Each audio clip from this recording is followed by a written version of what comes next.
The Hells Angels biker saw a little girl shielding her mother, and his violent answer made the street tremble. Hello everyone. Before we begin today's story, I have a small favor to ask. Please hit subscribe and turn on the notification bell so you never miss our channel's new videos. It's quick, free, and the best way to support us in bringing you more dramatic stories. Your support means the world to us. Where are you watching from? Drop your city or country in the comments below. Thank you very much. Now let's dive into the story. On a rainy Thursday evening, the street was eerily quiet. The sound of raindrops against the pavement echoed through the empty neighborhood. Then, from a nearby alley, a shout broke the silence. A man's voice, raw and aggressive, was screaming, "Get off her!" In the shadows of a nearby building, a Hells Angels biker, known as Reaper, rode his Harley-Davidson down the street. His mind was elsewhere, focused on the sound of his bike's rumbling engine. He wasn't in the mood for trouble, but as he neared the alley, his headlights cut through the darkness, and the sight that unfolded before him stopped him dead in his tracks. A little girl, no more than 6 or 7, was standing in front of her mother, her tiny body shielded by the girl's outstretched arms. The mother was on the ground, her clothes torn, her face bruised. The man looming over them was shouting, shaking his fist. Reaper felt the familiar rush of adrenaline. He'd seen this before, too many times. He had no reason to stop. It wasn't his fight. But then the little girl looked up at him. Her eyes, wide with fear, locked onto his. And for the first time in a long time, Reaper felt something stir deep inside him. Something he hadn't felt in years, compassion. He slowed the bike, then stopped. The man, distracted by the bike's noise, turned toward him. Reaper could see the rage in his eyes, but he also noticed something else. He was afraid. The biker dismounted with deliberate slowness. His leather jacket creaked as he adjusted his stance. The man laughed nervously, clearly not expecting Reaper to step in. "What's the big deal, man?" He sneered. "Just teaching her a lesson." Reaper's gaze hardened. The man's words cut through the air like a knife, and without another word, Reaper took a step forward. The little girl's small form trembled, but stayed firmly planted between her mother and the man. Her voice barely audible, she whispered, "Please don't hurt her." The biker's expression softened for a moment, but it quickly turned to one of fury. His voice was calm, but lethal as he spoke. "Get away from them," he growled. The man took a step back, his bravado fading as he realized the situation was about to take a dangerous turn. But before he could react, Reaper's fist collided with his jaw with a force that echoed through the street. The man crumpled to the ground, completely knocked out. Reaper stood over him, breathing heavily. His eyes moved back to the little girl, whose eyes were now filled with awe and relief. She looked up at him, her lips trembling. "Thank you," she whispered. Reaper crouched down to her level. "You don't need to thank me, kid," he said softly, his voice a sharp contrast to the violence that had just unfolded. "You're safe now." He turned to the woman on the ground, who was slowly pulling herself up. Reaper helped her to her feet, and she looked at him with a mixture of gratitude and disbelief. "You saved us," she whispered. "I didn't save you," he said, his voice gruff. "You saved yourself. Don't let anyone make you believe otherwise." As the sirens wailed in the distance, Reaper turned back to his bike. His work here was done. The street was once again silent, but this time, it was filled with a sense of calm. The biker's violent answer had made the street tremble, but his actions had saved a life. "I should have kept riding." That thought raced through Reaper's mind as he sat in the cold, dimly lit garage, the faint hum of the fluorescent light above his head the only sound in the room. He stared at his motorcycle, the gleaming chrome of the engine reflecting his troubled expression. His mind wasn't on the bike. It wasn't on the road. It was on the little girl, her fragile form standing between her mother and a man full of rage. He didn't know what it was about that moment. Maybe the way she stood her ground, or the sheer vulnerability in her eyes, but something inside him had broken. He wasn't supposed to care. He had spent years building walls, keeping people at arm's length, and yet, in that one moment, it all felt meaningless. The harsh reality of the biker life, the coldness he'd wrapped around himself, it all seemed irrelevant now. He had acted without thinking. He hadn't just punched that man to stop the attack. He had done it to protect that little girl and her mother. It wasn't supposed to matter to him, but it did. The echoes of his punch rang in his ears, the look of terror in the man's eyes as he crumpled to the pavement. Reaper had always been the one to deal out the violence, the one who made people fear his name, but now, he wasn't sure if he liked what he saw in the mirror. He ran a hand through his dark hair, staring at the street outside his garage. The rain had stopped, but the cold air still lingered, seeping into the concrete and making the world outside feel distant. He heard a knock on the garage door, a sharp sound that cut through his thoughts. He didn't have to ask who it was. He recognized the footsteps before the door even creaked open. It was her, the woman he had helped, the one he had saved her and her daughter from the man who thought he could control them. She stood in the doorway, hesitant but determined. Her face was bruised, the remnants of the struggle still evident on her. But her eyes were different now. They weren't filled with fear anymore. Instead, there was a kind of quiet strength in them. I didn't know where else to go, she said, her voice shaky but firm. Reaper stood up slowly, wiping the grease from his hands with a rag. You're here now, he said simply, trying to keep his emotions in check. You're safe. She nodded, stepping inside the warmth of the garage. The door creaked shut behind her, and for a moment, the world outside was shut out. She glanced around the space, her gaze moving over the tools, the bikes, and the old clutter that filled the room. I didn't expect to find you here, she said softly, her voice a little more relaxed. I thought you'd be out on the road. Reaper gave a small shrug, not sure what to say. The road had always been his escape. But now it wasn't enough. The silence stretched between them, but it wasn't uncomfortable. He had a feeling she knew he wasn't a man of many words. Why don't you sit down? He offered, nodding toward the worn couch in the corner of the room. She hesitated for a moment, then took a seat, her shoulders slumping as if a weight had been lifted. Reaper grabbed a can of beer from the mini fridge and handed it to her. She took it with a faint smile, thanking him quietly. I'm Sarah, she said after a moment of silence. Reaper nodded, his gaze softening. Jake, he said, though his voice still carried the weight of his past. I know, she replied, her eyes meeting his. I know who you are. Her words lingered in the air, and Reaper felt a strange knot twist in his stomach. He wasn't used to people knowing him like that. People knew the Hells Angels, knew the violence, the fear, the reputation, but they didn't know Jake. They didn't know the man who had been broken and built back up again, piece by piece. I'm not here to cause trouble, Sarah continued, her voice almost a whisper now. But I need a place to stay, just for a little while, until I figure things out. Reaper didn't hesitate. He had no reason to take her in. He had no obligation to help. But in that moment, the thought of her and her daughter wandering alone in the world, afraid and lost, made something inside him shift. You can stay as long as you need, he said, his voice gruff. We'll figure it out. Sarah looked at him, her eyes filled with gratitude. Thank you, she said, her voice cracking slightly. Reaper nodded, his eyes distant. He wasn't sure what he was doing or why he was doing it, but for the first time in a long time, he didn't feel the need to hide behind his reputation. You're welcome, he said quietly. As he turned back to his bike, he couldn't shake the feeling that this was only the beginning. That whatever path lay ahead, it would be one he couldn't ride alone. I should have seen it coming. But, for the first time in years, I wasn't looking for trouble. I was only trying to help. The thought hit Jake as he paced back and forth in the dim light of the garage. It was quiet now, too quiet. The weight of the day hung heavy on his shoulders. He wasn't used to these feelings. Vulnerability. Responsibility. The things he'd kept buried for so long were beginning to resurface. But he wasn't sure what to do with them. Sarah and her daughter were asleep upstairs. It wasn't much, but they had a roof over their heads, and for now, that was enough. He glanced over at the workbench, his eyes lingering on the half-repaired motorcycle engine. His hands itched to fix something, anything, just to keep his mind off the mess he'd gotten himself into. But his mind kept drifting back to Sarah, the way she looked at him, the way she said thank you with those soft eyes that seemed to see through his walls. No one ever looked at him like that. She wasn't afraid of him. She wasn't trying to make him something he wasn't. And that, in itself, was enough to make him feel something. Something he hadn't felt in a long time. A knock at the door pulled him out of his thoughts.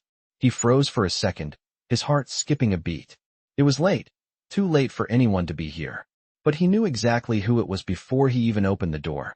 His brotherhood, the Hells Angels. He could feel their presence before he saw them, like a storm rolling in. Jake opened the door slowly, the cold night air rushing in with the menacing rumble of motorcycles behind him. There were 3 of them, all wearing their familiar black leather jackets with the Hells Angels patch on the back.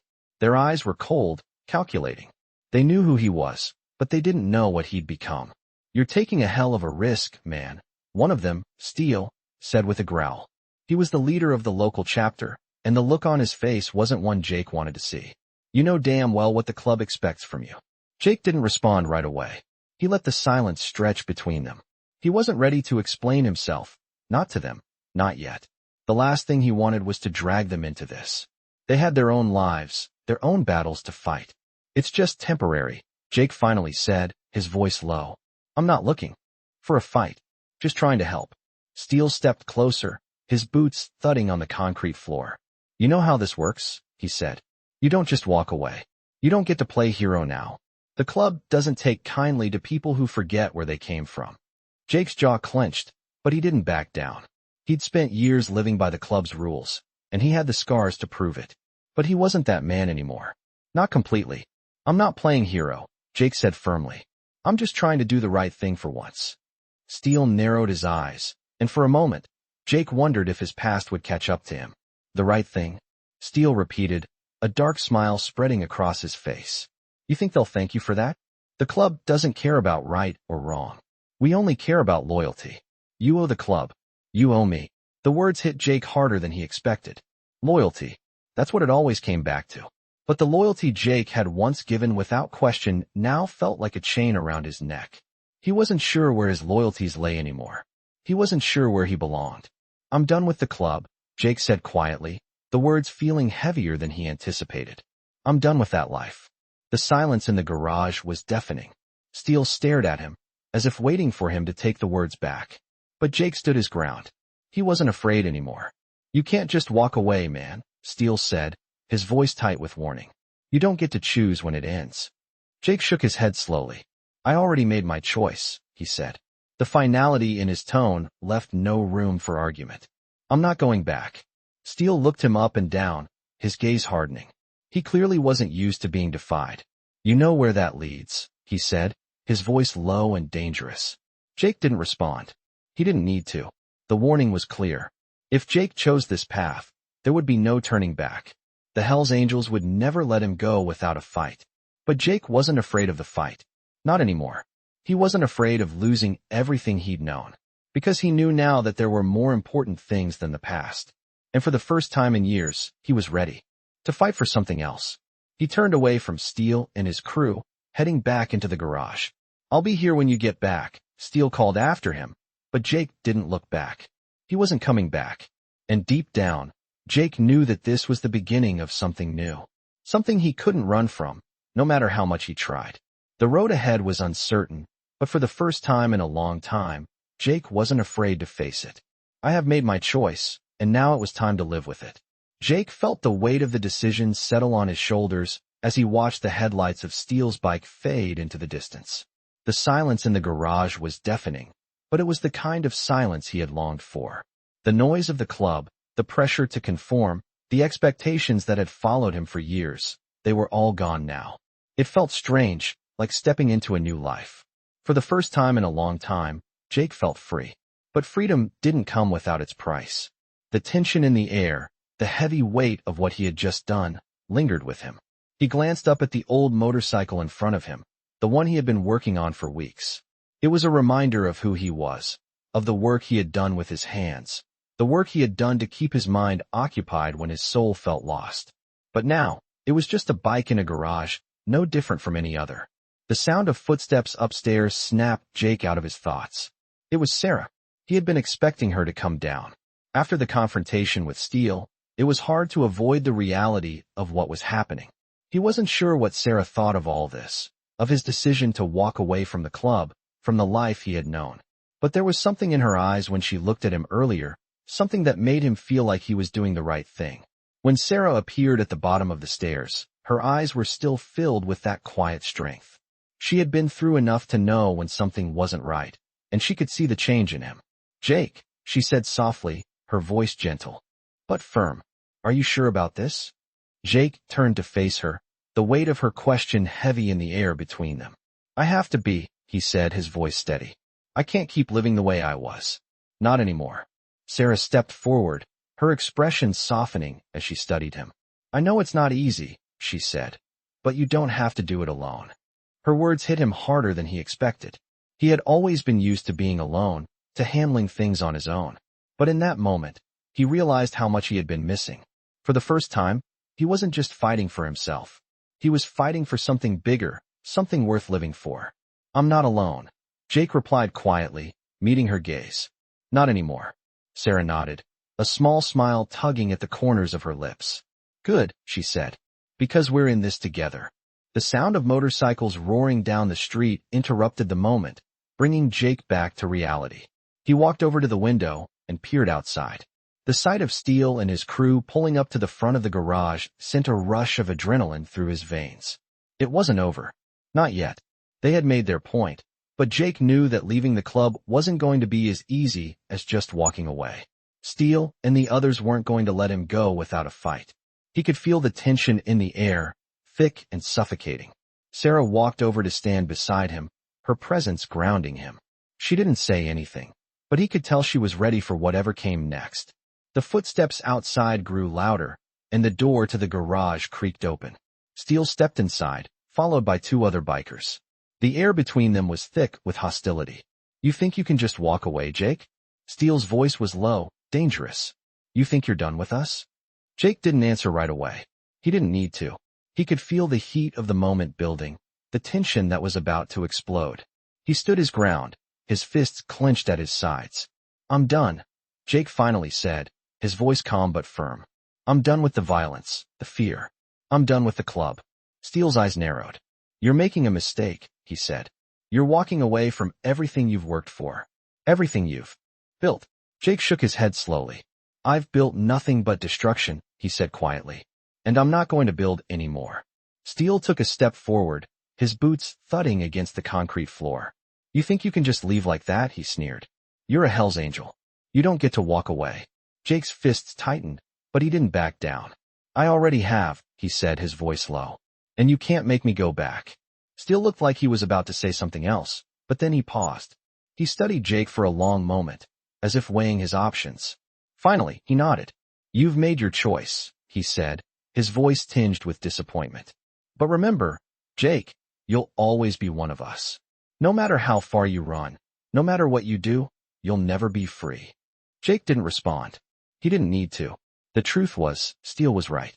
He would never truly be free of the Hell's Angels. But that didn't matter anymore. He had made his choice, and that was all he needed. As Steele and his crew turned to leave, Jake watched them go, feeling a strange sense of peace wash over him. The storm wasn't over, but for the first time in years, Jake felt like he was ready to face whatever came next. I knew things were only going to get more complicated, but as I stood there watching Steele and the others leave, something inside me felt different. A weight was lifted, but another one was just starting to settle in its place. The decision was made, and now there was no turning back. I wasn't the man I used to be, and I wasn't sure where I was going, but one thing was for sure. I wasn't going to face it alone. Sarah had been watching quietly from the corner, her eyes never leaving me. She wasn't the type to ask questions she didn't need to ask. She understood that silence sometimes spoke louder than words. But this time, she broke the quiet. What now, Jake? Her voice was steady, but I could hear the hint of worry in it. I didn't have an answer for her right away. For the first time in a long time, I wasn't sure what the next step was. My whole life had been mapped out by the rules of the club, by the loyalty, the violence, the endless road. But now that was gone, and all I had was the unknown. I took a deep breath and turned back to my bike. I wasn't ready to face whatever was coming, but I had to. The garage was quiet now, almost too quiet, and the weight of the silence settled in my chest. The storm outside had passed, but it had left behind something much heavier. I wasn't going to lie to myself anymore. I wasn't ready to walk away from all of it. The Hell's Angels had been my life for too long. The brotherhood, the loyalty, the violence, it was all I knew. But standing there, looking at Sarah and her daughter, something clicked. Maybe this was my chance to make a real change. I didn't know if I could pull it off, but I had to try. We move forward, I said finally, my voice a little rougher than I intended. We take it day by day, one step at a time. Sarah nodded. And for the first time since I'd met her, I saw a glimmer of hope in her eyes. She wasn't afraid anymore. She was ready for whatever came next, just like me. It wasn't going to be easy, but I had made my choice. And I was going to fight for it. The next few days were quiet, almost too quiet. I spent most of my time in the garage, fixing up old bikes and trying to get my mind off the past. But it wasn't easy. The Hell's Angels were like a shadow that never left, always lurking just out of sight. I knew it was only a matter of time before they came for me. They didn't take kindly to deserters. But for now, I had to focus on what was in front of me. Sarah and her daughter were settling in, and I couldn't help but feel a sense of responsibility for them. I had never been a father, but the way Sarah's little girl looked at me, it was like she saw something in me I hadn't seen in myself for years. And I was starting to think maybe she was right. It wasn't long before the phone rang. I knew who it was before I even answered. Steele's voice came through the line, low and dangerous. "You think you can just leave, Jake?" He asked, his tone cold. "You think we're just going to forget about you?" I felt a chill run down my spine, but I didn't flinch. "I'm done, Steele," I said firmly. I made my choice. There was a pause on the other end of the line. Then Steele's voice came back, colder than ever. "You don't get to walk away, Jake. You're one of us, whether you like it or not." His words sent a shiver through me, but I stood my ground. "Not anymore," I said, the words coming out stronger than I expected. "I'm not your problem anymore, Steele. You can keep your club. I'm done with it."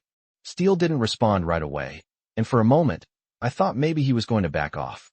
But then he spoke, his voice low and menacing. "You think you can just live your life without consequences? You think we're going to let you go that easily?" I could feel the anger building in his voice, and I knew he wasn't going to let me walk away without a fight. "I don't care what you do," I said, my voice steady. "I'm not afraid of you, and I'm not afraid of your club." The line went dead before Steele could say anything else. I knew it wasn't over. He wasn't going to let me go without trying to pull me back in. But for the first time in a long time, I didn't care. I had made my choice, and nothing was going to change that. I turned off my phone and put it aside. There was no point in worrying about the future when I had to focus on today. Sarah came into the garage a little while later, her daughter in tow. She looked at me, a small smile on her face. "You okay?" she asked softly. I nodded. "Yeah," I said, finally feeling like I could breathe again. "I'm okay." It wasn't going to be easy, but I wasn't alone anymore. And that made all the difference. I had hoped for a quiet life, but I should have known better. When you've lived the way I have, you can never truly escape your past. I could feel it closing in on me, like a storm rolling in off the horizon, and I knew it was only a matter of time before the club came knocking. But, for now, I had something more important to focus on. Sarah and her daughter needed me. I couldn't afford to let my past decisions jeopardize the future they were trying to build. The days after the confrontation with Steele were tense. Every little sound made me jump. Every knock on the door felt like an ambush. But Sarah and her daughter, they seemed to settle in. They were safe for now. Sarah found a small job in town, working at a local diner. It wasn't much, but it was enough to keep the bills paid and food on the table. Her daughter, the little girl who had protected her mother, seemed to find some peace as well. I would often catch her sitting quietly, sketching in a notebook or playing with some small toys she'd brought with her. It was a quiet kind of life, but it was real. The kind of life I'd never imagined for myself. I spent most of my time in the garage, fixing up old bikes, keeping myself busy. It was the only thing I knew how to do, and it helped keep my mind off the things that haunted me, the things I'd left behind. One evening, Sarah came down to the garage after work. She stood by the door, watching me as I tightened a bolt on the bike I was working on. I didn't notice her at first, too focused on the task in front of me. But when I looked up, I saw her standing there, an expression I couldn't quite read on her face. "Jake," she said softly, "we need to talk." My stomach tightened. I had a feeling I knew what was coming, but I didn't want to hear it. "What's on your mind?" I asked, trying to sound casual. She walked over and sat on the edge of the workbench. "I've been thinking a lot about what happened," she started, her voice hesitant. "And I just want to say thank you. You saved us." "But," she trailed off, her eyes searching for the right words. "But you don't have to protect us anymore." I felt a lump form in my throat. I wasn't sure how to respond. It wasn't like I didn't want to protect her and her daughter. I just didn't know what that meant anymore. I had spent so much of my life fighting, running, doing things I wasn't proud of. But this felt different. She was offering me a way out, a chance to truly change, to be someone better, and I didn't know if I could take it. Sarah, I said slowly, wiping my hands on a rag. You don't have to thank me. I did what anyone would have done. She shook her head. No, Jake. You did what most people wouldn't have done. You stepped in when no one else would. But that's not what I'm talking about. She paused, taking a deep breath. What I'm trying to say is, you don't need to keep fighting. You've been fighting for so long, but I don't think you have to anymore. You've done enough. I didn't know what to say. The words felt like a weight on my chest. I had always been the one to protect, the one to fight, the one to do the dirty work. But now I was being asked to walk away from it. Could I do that? Could I really leave all of it behind? My thoughts were interrupted by the sound of a motorcycle roaring down the street. My heart skipped a beat, and I froze. It was them. I didn't need to see who it was to know it was trouble. I could feel it. Sarah looked at me, concern in her eyes. Jake, what is it? She asked, standing up. I didn't answer her. I walked over to the window, peering out into the darkened street. A group of bikers had pulled up in front of the garage. They weren't here for a friendly visit. I could feel the tension in the air, thick and suffocating. Stay inside, I said, my voice low. Don't come out, no matter what. She hesitated, but nodded. I could see the fear in her eyes, but she trusted me. I grabbed my jacket, slipping it on as I stepped toward the door. The bikers dismounted, their leather jackets glinting in the streetlight. I could see Steele among them. His eyes were cold, his expression unreadable. He didn't speak at first, just stood there, sizing me up. You thought you could just walk away, huh? Steele said finally, his voice dripping with contempt. I didn't respond. There was no point in arguing with him. He had made it clear that there was no leaving the club. You're making a big mistake, Jake, Steele continued. You don't just walk away from us. Not without consequences. I stood my ground, my fists clenched at my sides. I'm not afraid of you, Steele, I said quietly. And I'm not going back. I made my choice. Steele's eyes darkened, and I knew things were about to get ugly. But I wasn't backing down. I had made my decision, and I was ready to face whatever came next. But in the back of my mind, I knew this wasn't just about me anymore. It was about Sarah and her daughter and the life we were trying to build. And I would do whatever it took to protect that. The other bikers moved in closer, and for a split second, I thought this was it. But then something happened that I didn't expect. Sarah appeared in the doorway, her daughter at her side. She looked at me, her eyes filled with determination. Jake's right, she said, her voice steady. You can't control him anymore. The bikers froze, their eyes shifting between me and Sarah. For a moment, the air was thick with tension. But then Steele took a step back, his expression faltering. This isn't over, he growled. You'll regret this. Without another word, he turned and walked away, his crew following him. I watched them go, my heart still pounding in my chest. Sarah looked at me, her eyes soft. You did the right thing, she said, her voice barely above a whisper. And for the first time in a long time, I believed her. I couldn't sleep that night. My mind was still racing, the events of the past few hours replaying over and over in my head. The confrontation with Steele, the moment Sarah stood by me, and the sound of the engines fading away as the bikers left. It all felt surreal. But deep down, I knew it wasn't over. Steele's words echoed in my mind. You'll regret this. The weight of those words hung heavy in the air, and I knew he wasn't just talking about me. He was talking about all of us. I wasn't the only one at risk anymore. Sarah and her daughter were caught in this mess too. I couldn't afford to let them down. I had made a decision, but now I had to follow through. The next morning, the sky was overcast, a dull gray that seemed to match my mood. I could hear Sarah and her daughter talking in the kitchen, their voices muffled through the walls. I didn't want them to see me like this, but I couldn't shake the feeling that something was coming. It was only a matter of time before Steele and the others returned, and when they did, I wasn't sure I'd be able to protect them. I had promised to keep them safe, but now I wasn't so sure I could. I grabbed my jacket, feeling the weight of it as I slid my arms through the sleeves. The leather was worn, the patches faded, but it still felt like a part of me.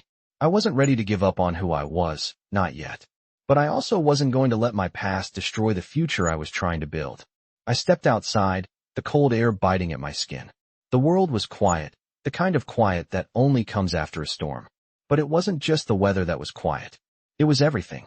There was a strange stillness in the air, like the calm before the storm. I could feel the tension building, and it made my skin crawl. I didn't know what was coming, but I knew I had to be ready. I started the bike, the familiar roar of the engine filling the air, and for a moment, it felt like everything was normal again. But that feeling didn't last long. The roads were empty, and as I drove through the town, I couldn't shake the feeling that I was being watched. It wasn't paranoia, it was instinct. I had spent too many years on the road, facing down danger, to ignore the signs. Something was coming, and it wasn't going to be good. I turned down a side street, cutting through an alley to avoid the main road. It was the safest way to go, but as I rounded the corner, I saw something that made my heart skip a beat. A group of bikers, not Steele's crew, but a different group, was standing by a building at the end of the alley.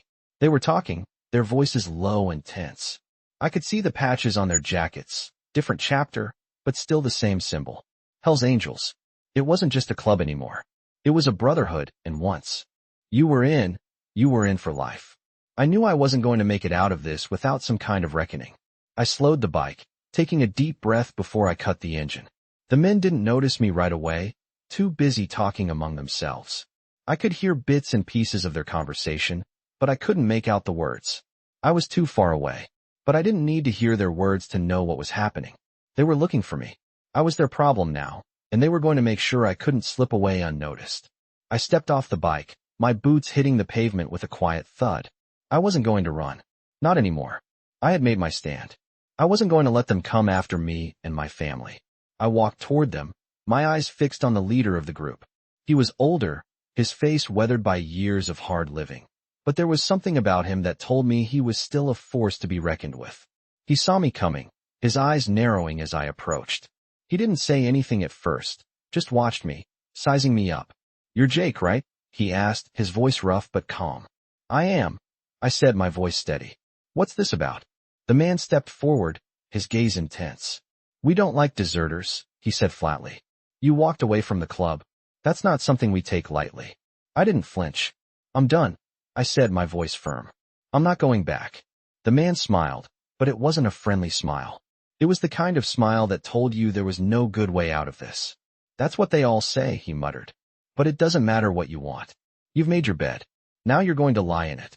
The other bikers moved in closer, and I knew the confrontation was about to escalate. But I wasn't going to back down. I wasn't going to let them take what I had fought for. The man stepped closer, his face now inches from mine. "You think you can just walk away from this life? You think you can leave and not face the consequences?" he sneered. I looked him in the eye, my jaw clenched. "I've faced worse," I said quietly. "I'm not afraid of you, and I'm not afraid of your club. You can do whatever you want, but I'm not going back." There was a long pause. The silence stretched between us, thick with tension. Then, without warning, the man grabbed me by the collar, pulling me forward. I didn't resist. This was going to end one way or another. But just as I braced for the blow, I heard a voice from behind me. "Let him go." Sarah stood at the entrance of the alley, her daughter clutching her hand. The bikers froze, their attention shifting to her. I could see the fear in Sarah's eyes, but she didn't back down. She stepped forward, her voice steady. "He's done with the club, and you need to leave him alone." The man released my collar, his gaze flicking between me and Sarah. For a moment, I thought he was going to ignore her, but then he nodded slowly. "This isn't over, Jake," he said, his voice low. "We'll be watching." With that, the group of bikers turned and walked away, their motorcycles roaring to life as they left. Sarah walked over to me, her daughter following close behind. She didn't say anything, but I could see the concern in her eyes. "You're okay?" she asked quietly. I nodded, still trying to process what had just happened. The storm wasn't over, but for the first time, I felt like maybe I could handle it. I wasn't alone anymore, and that made all the difference. I couldn't sleep that night. The words from the bikers, the threat in Steele's voice, echoed in my mind. Every noise outside seemed like an ominous sign, a prelude to something worse. The street was quiet now, the engines from the club's bikes fading into the distance, but the tension still lingered in the air. It wasn't over. It would never be over. They would come back. I knew that much. But what they didn't know was that I wasn't the same man I had been when I was one of them. I had something worth fighting for now. Sarah and her daughter. That was what mattered. They had come into my life and given me something I had never thought I would have, a reason to change. And I couldn't let them down. I sat on the edge of the couch, the garage quiet around me. The sound of Sarah and her daughter settling in upstairs was a reminder that I wasn't alone. I wasn't sure how long I could protect them, but I was damn sure going to try. The door creaked open, and Sarah stepped into the garage, her eyes soft with concern. She didn't ask me how I was doing. She didn't need to. She knew. She had seen the way I had been acting since the bikers left, the weight of the decision I had made pressing down on me. But she wasn't going to push. She never did. Instead, she walked over and sat next to me, her presence quiet but comforting. "Jake," she said softly, her voice breaking the silence. "Are you really going to fight this? I mean all of it. The club, the violence, the past." I didn't answer at first. I didn't have the right words. She wasn't asking for an explanation, but I needed to tell her anyway. "I've been running my whole life, Sarah," I said, the words coming out harsher than I intended. "Running from the club, from myself, from everything I've done. But now it's different. I've got something to stay for. Something worth fighting for. And I won't let them take it from me." She didn't say anything, just nodded. She understood, more than anyone could. Her life wasn't easy. She had been through more than most people could ever imagine, but she was still standing. And somehow, I found comfort in that. We sat there in silence for a while, both of us lost in our thoughts. I wasn't sure what was going to happen next, but for the first time in a long time, I felt like maybe I had a shot at something better. Then, the silence was broken by the sound of a car pulling up outside. I froze, my heart racing. I didn't have to see who it was to know something was wrong. I could feel it. The storm was coming. Sarah stood up quickly, her eyes wide with fear. "Jake, who's that?" she asked, her voice barely a whisper. I walked over to the window, peering out into the street. A black SUV was parked in front of the garage, and I could see two figures standing near it. They weren't the same bikers from earlier. These were different. I didn't know who they were, but I had a feeling I was about to find out. I turned to Sarah. "Stay inside," I said, my voice low and urgent. "Don't come out. No matter what." She nodded, but I could see the fear in her eyes. "Jake, what's happening?" she asked, her voice trembling. I didn't answer. I didn't have the time. I grabbed my jacket and headed for the door, trying to steady my breathing. The situation was escalating fast, and I knew I didn't have much time. As I stepped outside, the two men looked up, their eyes locking onto mine. They were dressed in black, their expressions cold and hard. These weren't men I recognized, but their presence was enough to tell me they weren't here for friendly reasons. "Jake Morrison?" one of the men asked, his voice flat. I didn't respond at first. I wasn't going to make this easy for them. "Who's asking?" I said, trying to keep my tone steady. The man smirked. "We're looking for you," he said, his voice filled with a threat I could feel in my bones. "Steele sent us. You're not getting away that easily." I felt a rush of adrenaline. So this was it. The reckoning had come. I wasn't surprised, but it didn't make it any easier. I had to protect Sarah and her daughter. They didn't deserve this. They didn't deserve to be dragged into my mess. "Steele doesn't get to make the rules anymore," I said, my voice low but filled with a quiet rage. "I'm done with him. Done with the club. And I'm not going back." The man's expression darkened, and the other man stepped forward. "You don't get to just walk away, Morrison. You don't get to leave and think there won't be consequences." I could feel the heat rising in my chest, the anger threatening to take over. But I wasn't going to let them see me break. "I've already paid my dues," I said, my voice steady. "I'm not paying anymore." The two men looked at each other for a moment, their eyes narrowing. Then, one of them reached into his jacket and pulled out a small envelope. He tossed it at my feet. "This is just the beginning," he said coldly, before turning and walking back to the SUV. "You'll regret this, Morrison. We all will." As they drove off, the weight of their words hung in the air. I stood there for a moment, staring at the envelope. I didn't open it. I didn't need to. I knew what this was. This was a warning that things were far from over. And as much as I wanted to walk away from it all, I knew that wasn't an option anymore. Not with Sarah and her daughter depending on me. I turned back toward the garage, my heart heavy but resolute. I wasn't going to back down. Not now. Not ever. I stood in the driveway, staring at the black SUV that had just pulled away, my heart pounding in my chest. The envelope they left behind was still at my feet, untouched, but I didn't need to open it to know what it meant. It was a warning, plain and simple. I knew Steele wouldn't let me go without trying to pull me back in, but this time, I wasn't going to let him win. I had made my choice, and I was going to fight for it, no matter what. Sarah stepped out of the garage, her daughter following closely behind. She had seen the whole thing, how I stood there, face to face with the bikers, not flinching, not backing down. I could see the concern in her eyes, but there was something else there too. Something that told me she believed in me. And for the first time in a long time, I believed in myself. She walked over to me, her footsteps soft on the pavement. "Jake," she said quietly, her voice filled with concern. "What's going to happen now?" I looked down at the envelope, still lying on the ground, and then back at her. I could feel the weight of the situation settling in, but I wasn't going to let it break me. "Not now. I don't know," I said honestly. "But I'm not going back to the way things were. I've made my choice, and I'm not going to let them tear it away from me." She nodded, her gaze steady. "I know you won't. But we're in this together, right? You don't have to do this alone." Her words hit me harder than I expected. I had spent so much of my life running, fighting battles alone, believing that I had to shoulder everything by myself. But here she was, standing by me, offering her support without hesitation. I had never been the type to lean on anyone, but somehow, I knew that with her, I didn't have to. "Yeah," I said, the word coming out rough but sincere. "We're in this together." I could hear her daughter's footsteps behind her, the soft patter of her shoes as she joined us. She didn't say anything, but the way she looked at me spoke volumes. It was like she trusted me, like she knew I would protect her and her mother. I couldn't fail them. I wouldn't fail them. But I knew the road ahead wasn't going to be easy. Steele and his crew were not the kind of people who let things go, and I had a feeling they weren't going to stop until they had me back. But this time, it wasn't just about me. It was about Sarah. It was about her daughter. And it was about the life we were trying to build together. I had a reason to fight now, and that was something I had never had before. We spent the rest of the day in silence, each of us lost in our thoughts. The air was heavy with unspoken words, but there was also an underlying sense of determination. I could feel it. This was a turning point. Things were changing, and I wasn't going to let anyone stand in the way of that.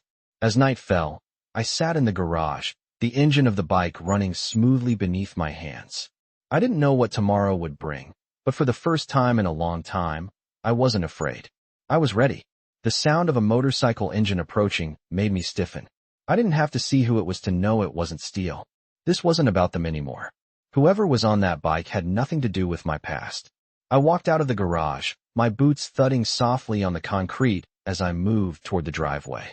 A lone figure was riding slowly down the street, their bike's headlights cutting through the darkness. As they got closer, I saw the familiar leather jacket, the patches. It wasn't one of Steele's men, but it was someone I recognized. The rider pulled up to the curb and cut the engine. The man dismounted, his tall figure silhouetted against the streetlights. "Jake," he called, his voice low but firm. "I need to talk to you." I didn't recognize the man at first, but his face was vaguely familiar. One of the old-timers, probably from a distant chapter. I didn't trust him, but I also didn't have a choice. He had something to say, and I needed to know what it was. "What do you want?" I asked, keeping my distance. He stepped forward, his expression serious. "You've made a mess of things, Jake," he said. "But I'm here to offer you a way out." I raised an eyebrow, not sure what he meant. "A way out?" I repeated, skeptical. "What kind of way out?" The man looked over his shoulder, his eyes scanning the street, as if to make sure no one else was watching. "I can get you out of this mess," he said, his voice quiet. "Steele's not the only one who wants you back. But there are others, people who want to see you dead, too." His words hit me like a punch to the gut. I hadn't expected this.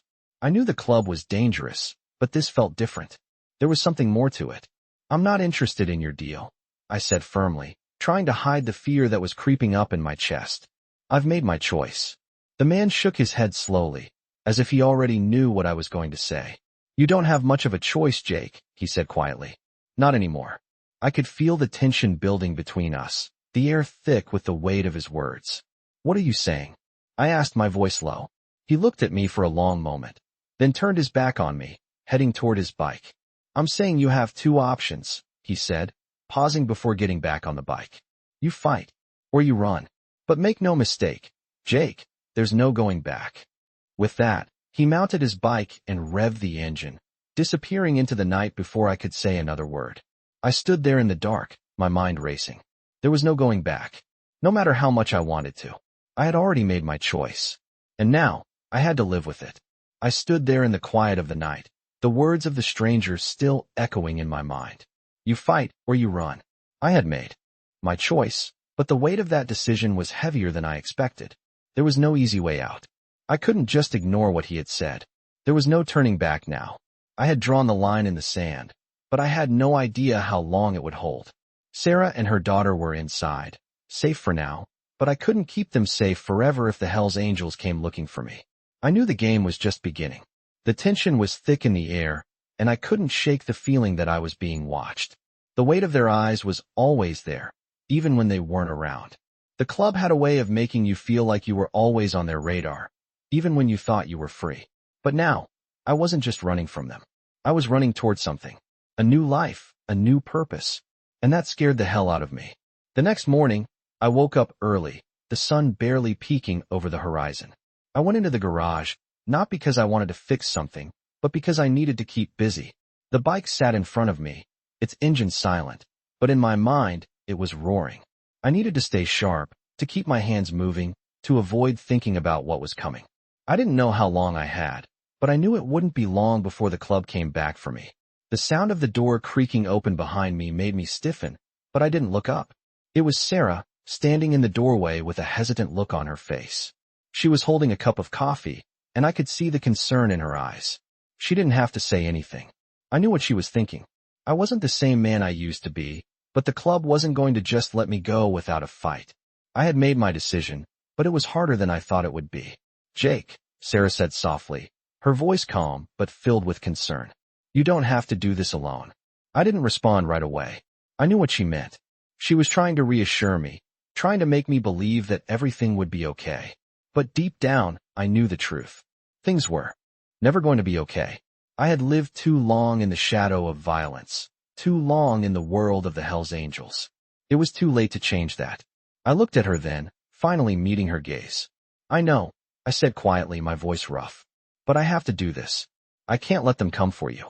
Sarah didn't say anything for a moment, just stood there, her eyes searching mine. She was waiting for me to understand. And for the first time in a long time, I did. She wasn't afraid of me. She wasn't afraid of what I had done. She was afraid of what was coming. The silence stretched between us, and I could see the weight of the situation sinking in. I wasn't just protecting them from the club. I was protecting them from the life I had left behind. I stood up from the bike and walked over to Sarah. I didn't know what to say, but I knew I couldn't keep living in the past. I had to protect them, and that meant making sacrifices. You're right, I said finally. I can't do this alone. I don't want to do this alone. Sarah's expression softened. She put the coffee down on the workbench and reached out, her hand touching mine. We're in this together, she said. The words hit me harder than I expected. I wasn't used to this kind of support. I had always fought alone, always been on my own. But now, I had someone to fight for. Someone who cared. I wasn't sure what was coming, but I knew one thing for sure. I wasn't going to let them take her or her daughter. Not without a fight. I didn't know what my next move would be, but I knew I had to be ready. The Hell's Angels weren't going to let me go that easily. They didn't just forget about you. If I was going to get out of this, I had to take action. I had to find a way to make them see that I wasn't a part of their world anymore. The sound of a car pulling into the driveway interrupted my thoughts. I froze, my heart racing. My instincts told me it wasn't Sarah's car. It wasn't anyone I knew. I looked over at Sarah, who had gone still, her eyes wide. With fear. She could sense it too. I walked to the window, peering out cautiously. I saw the familiar figure of a man stepping out of a black car. He wasn't one of the bikers, but he had the same look in his eyes, the same coldness that came with the Hell's Angels. I didn't know who he was, but I knew he wasn't here to make small talk. I turned back to Sarah. Stay inside, I said, my voice low and urgent. Don't come out, no matter what. She nodded, her face pale with worry, but she didn't argue. I grabbed my jacket and stepped outside, my boots crunching on the gravel driveway. The man was waiting for me, standing by the car, his hands in his pockets. I didn't recognize him, but there was something about him that made me uneasy. He had the same hard look in his eyes, the same swagger. He was one of them. Jake Morrison, he called, his voice sharp. You're coming with me. I stopped a few feet away from him, my jaw clenched. I'm not going anywhere with you, I said firmly. Tell Steele that he's wasting his time. The man's eyes narrowed, and I could see the anger bubbling just below the surface. "This isn't a request," he said, his voice low and threatening. "You're coming with me, one way or another." I could feel the tension in the air, the standoff hanging between us. I wasn't going down without a fight, but I wasn't going to let them drag me back into that world. Not without a choice. "I'm done," I said, my voice steady. "Tell Steele I'm not his anymore." The man's expression darkened. He stepped closer, but I didn't flinch. I had made my decision, and now, I was going to live with it, no matter what happened next. I stood my ground, my heart pounding in my chest as the man from Steele's crew took another step toward me. He was determined, but I could feel the tension in the air. I wasn't going to let him drag me back into that world. Not without a fight. My hands were clenched at my sides, but I was ready. He stopped a few feet away, his eyes locked onto mine. "You don't get to decide, Jake," he said coldly. "Steele's not going to let you walk away without paying the price." I shook my head, my jaw set. "I'm not going back. I'm done with that life." His expression twisted, as if he couldn't quite believe what I was saying. "You think you have a choice in this? You're a Hell's Angel, Jake. You're always going to be one of us, whether you like it or not." I felt the anger rising inside me, but I pushed it down. I wasn't going to let him provoke me. "Not now. I made my choice," I said firmly. "And you don't get to change that." The man's gaze darkened, and I saw the anger in his eyes flare. Without warning, he reached for something inside his jacket. I tensed, instinct telling me to move. But before I could react, he pulled out a small envelope, tossing it at my feet. "Steele wants you to know this is far from over," he said, his voice cold and flat. "You can try to run, Jake, but you can't hide from us." I stared at the envelope for a moment, then back at him. My fists clenched, but I didn't reach for it. I wasn't going to let him get to me. Not this time. "Tell Steele that I'm not running," I said, my voice low and steady. "I'm not afraid of him, and I'm not afraid of what's coming." The man gave me a hard look, as if he were weighing his options. After a long moment, he nodded, his face hardening. "You'll regret this," he said quietly, turning to walk away. "But you'll get what's coming to you, sooner or later." I didn't say anything as he walked off, disappearing into the darkness of the night. I stood there for a moment, my breath coming in short bursts. The envelope at my feet seemed like a symbol of everything I had left behind, everything I had tried to escape. But I wasn't going to let it control me. I wasn't going back. I didn't know what the future held, but I knew I couldn't let fear dictate my life any longer. I turned and walked back into the garage, the door creaking as I opened it. Sarah was standing there, watching me. Her eyes were filled with concern, but she didn't ask. She didn't need to. She knew. "What was that about?" she asked, her voice soft. I shook my head. As I stepped inside, "Nothing," I said, my voice low. "Just a reminder of who I used to be." She walked over to me, her expression steady. "Jake, you don't have to carry this alone," she said, her voice warm and reassuring. "You've already made the hardest choice, and you don't have to go back to that life." I nodded, but deep down, I knew it wasn't that simple. It was never going to be that simple. I had left the club, but I hadn't left everything behind. I still carried the weight of it with me. "I know," I said quietly, turning away. "But sometimes, it feels like the past is always just one step behind me, like it's waiting to pull me back in." Sarah stepped closer, placing a hand on my arm. "You don't have to run from it, Jake," she said softly. "You just have to face it. And we'll face it together." I looked at her, the weight of her words sinking in. She was right. I had spent so many years running from my past, from the mistakes I had made. But running wasn't the answer. I had to stand and face whatever came next. For her daughter, for myself. "I'm not going back," I said, the words finally feeling like they came from my heart. "But I'm not running anymore. I'm staying." She smiled, a small, reassuring smile that made something inside me relax for the first time in days. But I could still feel the weight of what was coming. I knew the Hell's Angels wouldn't let me go easily. Steele had already made it clear that there would be consequences, and I had no doubt they were coming. But for the first time, I felt like I could face it. It wasn't just about me anymore. It was about all of us, and I wasn't going to let them tear that apart. As I stood there in the garage, with Sarah and her daughter by my side, I knew one thing for sure. This fight wasn't just mine. We were in this together. And whatever came next, I wasn't going to back down. I woke up to the sound of the rain pounding against the roof, the steady rhythm a constant reminder that the world outside hadn't changed. It felt like everything was still the same, like the past was just waiting to catch up with me. I didn't sleep much last night.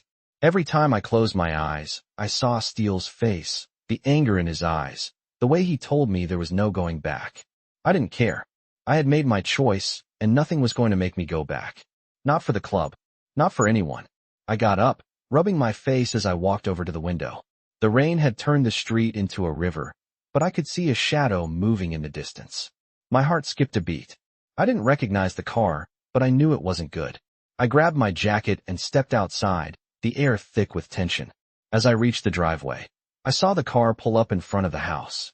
It wasn't the same SUV from the night before. This one was sleek, black, and silent. I didn't have to guess who it was. The Hells Angels were making their move. I had been expecting this, but now that it was here, I felt the weight of the decision I had made pressing down on me. Sarah and her daughter were inside, safe for now, but I couldn't keep them safe forever. They were in this as much as I was. And now, the past was coming to collect. The car door opened, and a figure stepped out. I recognized him immediately. It was the man who had spoken to me last night, the one who said Steele wanted me back. His eyes were hard, his face grim. He looked like he meant business. He didn't say anything as he walked toward me, his footsteps heavy on the wet pavement. "You think you can just leave?" he said when he was close enough. His voice was calm, but there was an edge to it that made my muscles tense. Steele doesn't take kindly to deserters. I didn't respond right away. I just stared at him, trying to keep my composure. I wasn't going to let him see how much this was affecting me. I wasn't going back. Not now. Not ever. "I'm not coming back," I said finally, my voice steady. "I've made my decision." He looked at me for a moment, his gaze calculating, like he was trying to figure out if I was bluffing. Then, without warning, he reached into his jacket and pulled out a small package, tossing it at my feet. "Steele doesn't take rejection lightly," he said quietly, his voice colder now. "This is just the beginning." I didn't bend down to pick it up. I knew exactly what it was, another warning. Another reminder that the club wasn't done with me. But I wasn't afraid. Not anymore. I had nothing to lose. "I'm not afraid of you or Steele," I said, my voice growing firmer. "Tell him I'm done."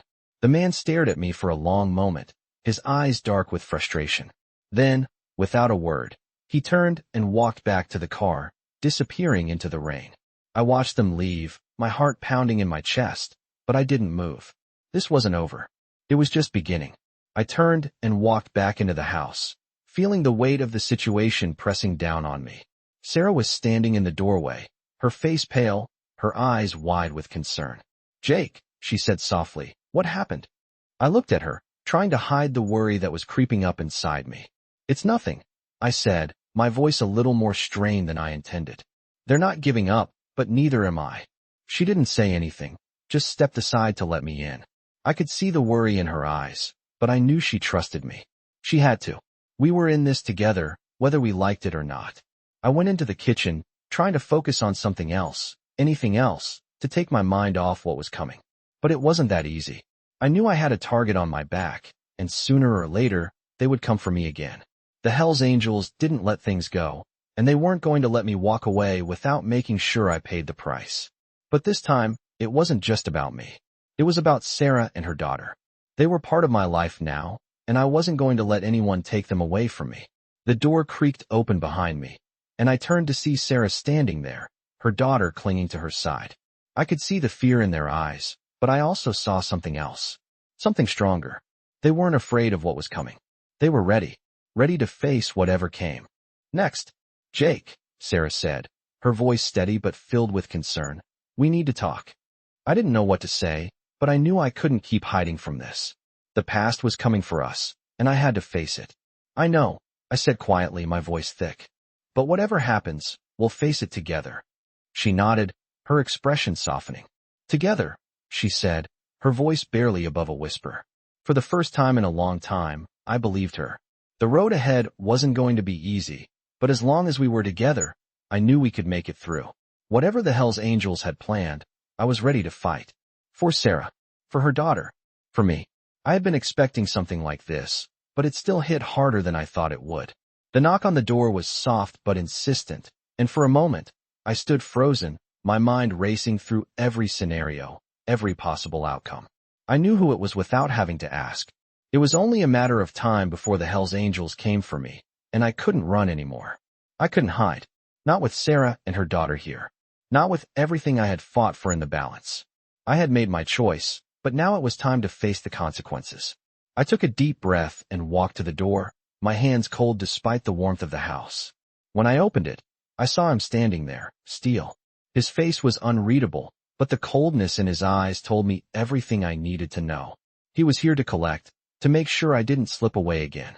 "Jake," he said, his voice low, the tone almost as cold as the rain falling outside. "It's time to finish what we started." I didn't say anything at first. I just stood there, staring at him.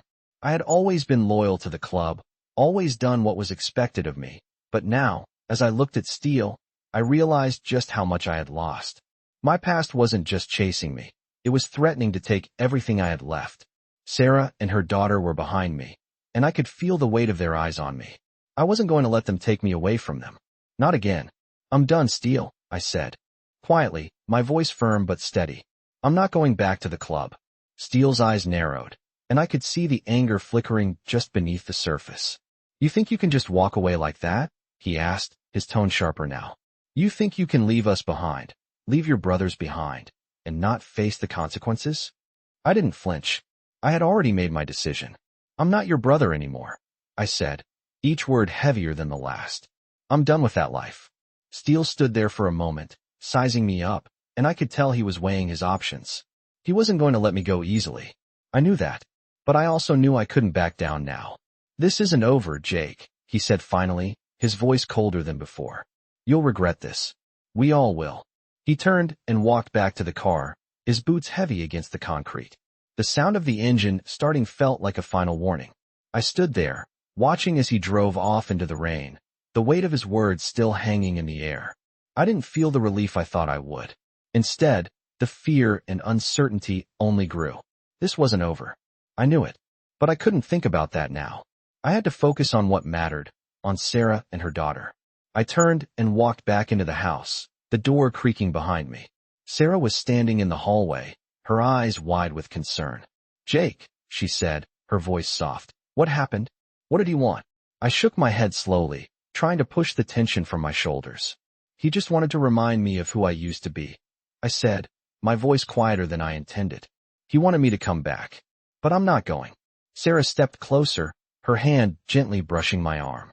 "Jake," she said, her voice steady. "You don't have to do this alone. You've made your choice. And I'm with you. We're in this together." Her words hit me harder than I expected. It wasn't just about me anymore. It wasn't about the Hells Angels or my past. It was about the future I wanted to build with her and her daughter. I had a reason to keep fighting, a reason to stay. "Thank you," I said quietly, looking into her eyes. "I don't know if I can do this without you." She smiled, and for a moment, I allowed myself to believe that maybe, just maybe, I could make it through this. The door to the living room opened, and her daughter walked in, holding a stuffed bear in her hands. She was looking up at me with a soft smile, her innocence a stark contrast to the weight of the world hanging over us. "Are you okay?" she asked, her voice small but full of concern. I crouched down to her level, my heart aching at the sight of her. "Yeah," I said, a smile tugging at the corners of my lips. "I'm okay, thanks to you." She smiled even bigger, and it was like a weight was lifted off my chest. It wasn't just about the past anymore. It was about the future, about making sure they were safe, no matter what came next. I stood up and walked over to Sarah, my hand resting on her shoulder. "We'll make it through this," I said, my voice more confident than I felt. Together. The storm outside raged on, but inside, in the warmth of the house, it felt like maybe, just maybe, we had a chance. I didn't know what the Hells Angels had planned next, or what kind of fight awaited me, but for the first time in a long time, I felt like I was ready. I wasn't going to run anymore. I had a family now, and I was going to fight for them, no matter what.